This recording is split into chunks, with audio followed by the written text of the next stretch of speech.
Sumainyo ang Panginoon. Huwag ang kanyang pangalan.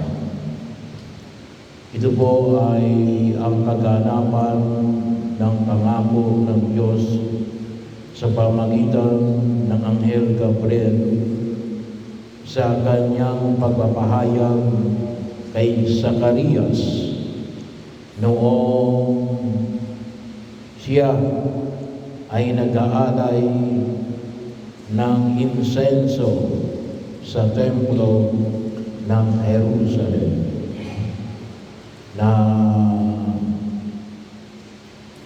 huwag ang ipangangalan sa batang isisilang ni Elizabeth. At bahagi rin na kung saan, sabi nga natin, ito yung kaganapan ng kalooban ng Diyos pagkatapos na pagdudahan ni Zacarias ang nabanggit na pahayag ng Anghel Gabriel. Ngayon, sa Ebanghelyo ngayon sa araw na ito, nakita natin na alin? Nakalag sa pagkatali sa pagkapipi at pagkabingi ni Zacarias. Sabi na ay nakalang din ang sumpa na kaakibat ng kanyang pagdududa sa nais ng Diyos.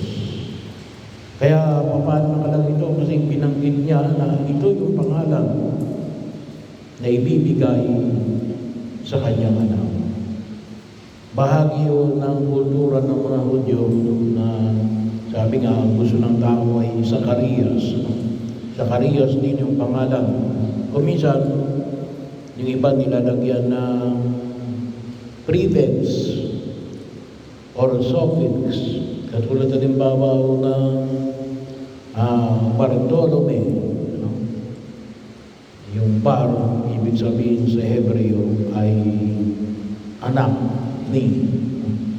Kaya yung salitang Bartolome ay anak ni Ptolemy.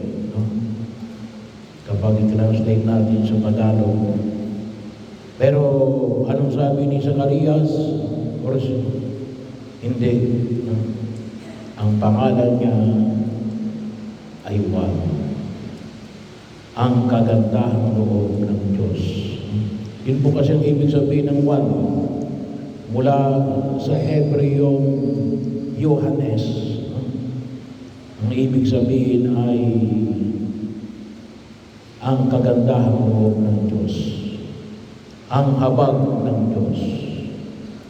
Ang pagpapala ng Diyos. The graciousness of God.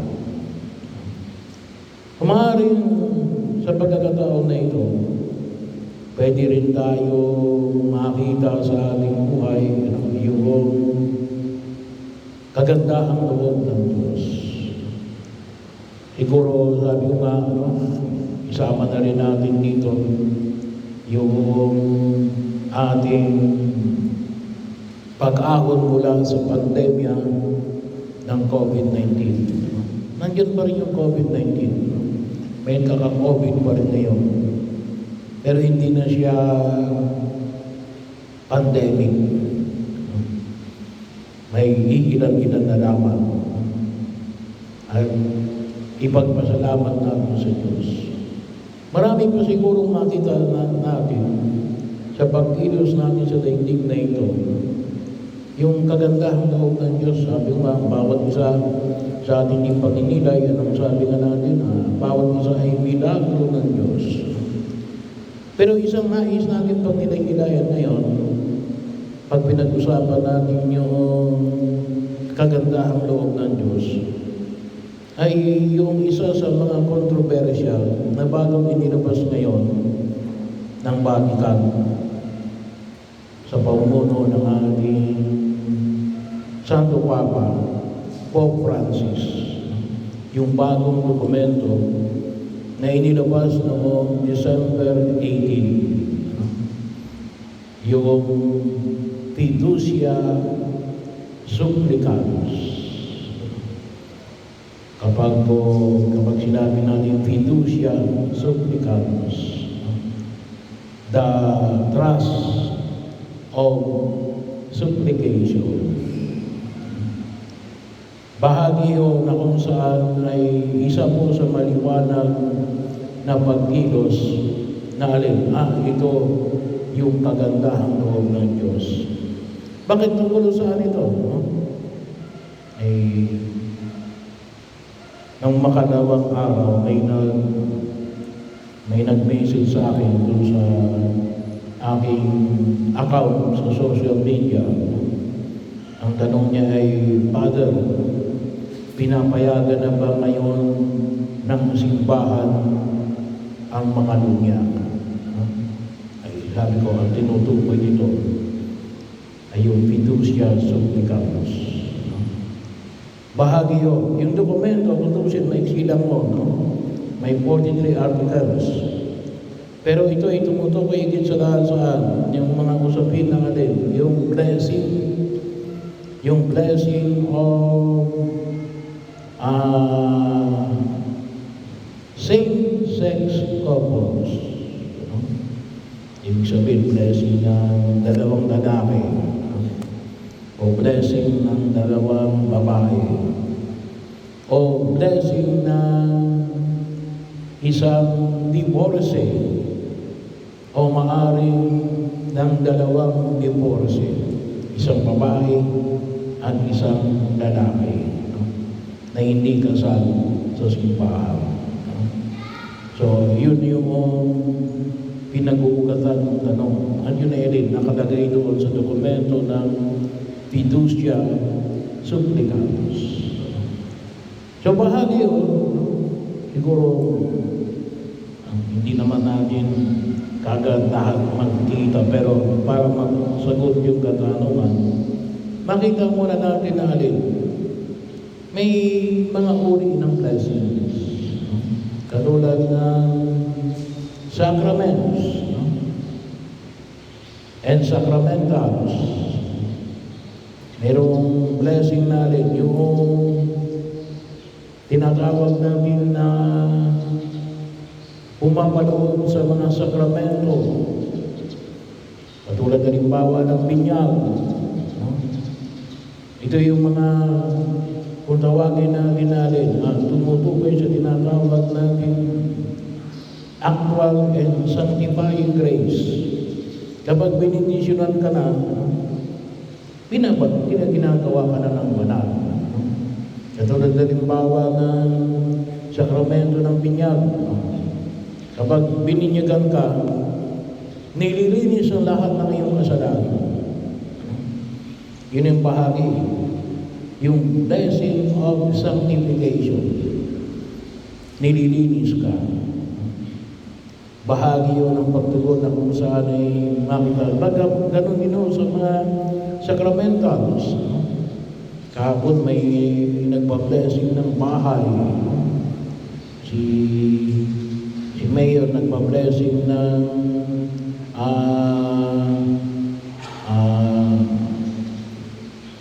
transport patient vehicle, no? Yung ginagamit para sa mga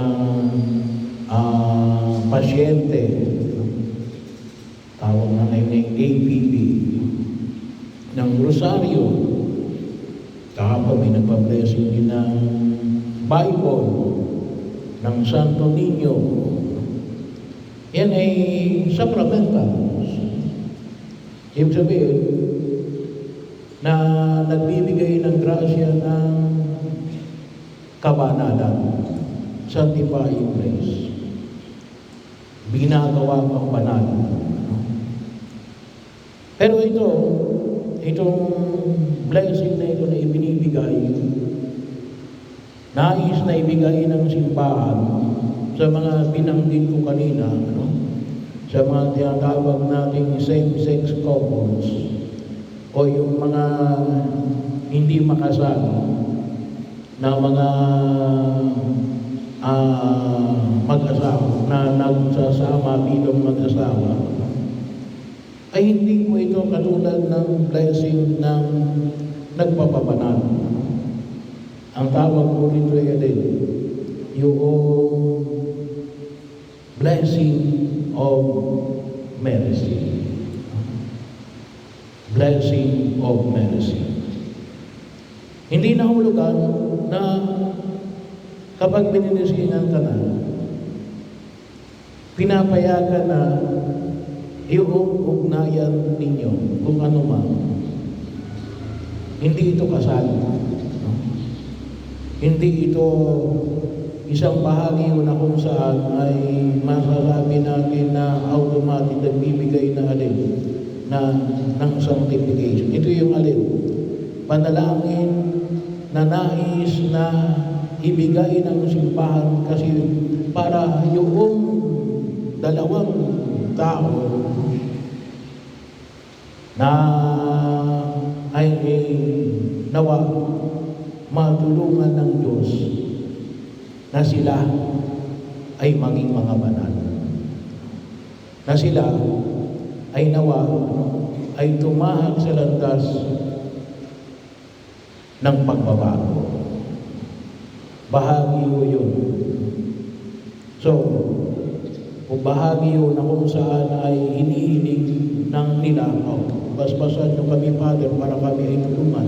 Pero kapag binasbasan kayo ng pari, katulad itong same-sex marriage, same-sex couples, ay alin, binabasbasan kayo para kayo ay tulungan na alin, na sana, ay hindi na kayo magkasala.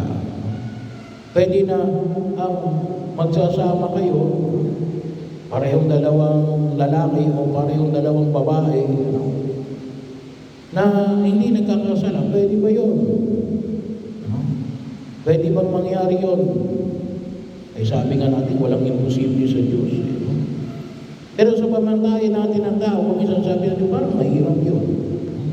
Pero humingi tayo ng tulong. Si Juan Bautista nga, nakita natin na alin, na isinilang sa daigdig na ito ng dalawang tao na matanda na at bago pa. Pero na isinilang ng Diyos sa daigdig na ito. Ay, ito pa kaya? Mga taong ito na namumuhay sa kasalanan na pwede kaya itong magbago? Pwede. No? Yung biblical reference natin para sa bagay na ito ay alin? Ito ay sinaip lamang. Hindi ko pa nakita ito sa loob ng dokumento. Pero alin yung maaaring biblical passages natin dito ay yung pag-anyaya ni Jesus kay Zacchaeus. Sino ba si Zacchaeus? Si Zacchaeus ay isang itinuturing na alin? Mayaman. Pero isang tax collector. At para sa panahon ni Jesus, ang tax collector ay alin? Itinuturing na alin? Publicly known sinner. Publikano. Pero anong sabi ni Jesus sa kanya? Pupunta ako kayo sa bahay mo. Lipirin niyo Abraham ang tao ito. At ang anak ng tao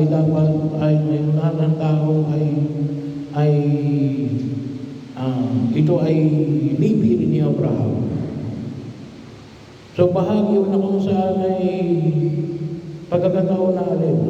Well, hindi natin alam kung nagbago baga si Zacchaeus. Pagkatapos ang dumating sa Jesus, anong sabi ni Zacchaeus? Ibibigay ko po ang kalahati ng aking ari-arian sa mga dukha. At kung may minadayang sino man, apat na ibayo, isa sa uli ko sa kanya. Pagkatapos nang dumating si Jesus, hindi yun bago dumating si Jesus. Ano ba? Yung babaeng nahuli ng pakikiyapin. At saka yung babaeng Samaritana. Kasi nung tinanong ni Jesus yung babaeng Samaritana, nasaan yung asawa mo? Wala po. Pero yung anong sabi sa Biblia, wala siyang masabing asawa sapagkat maraming lalaki naging bahagi ng kanyang buhay. Pero bahagi na rin, ginamit siya ng Diyos para tawagin yung ibang mga kapwa niya Samaritano na maniwala kay Jesus. Pero ito naman yung makita ho natin. Makita ho natin yung kagandahang loob ng Diyos na pwedeng humingi ng tulong kahit na itong mga tao na kinukonsider natin na alin.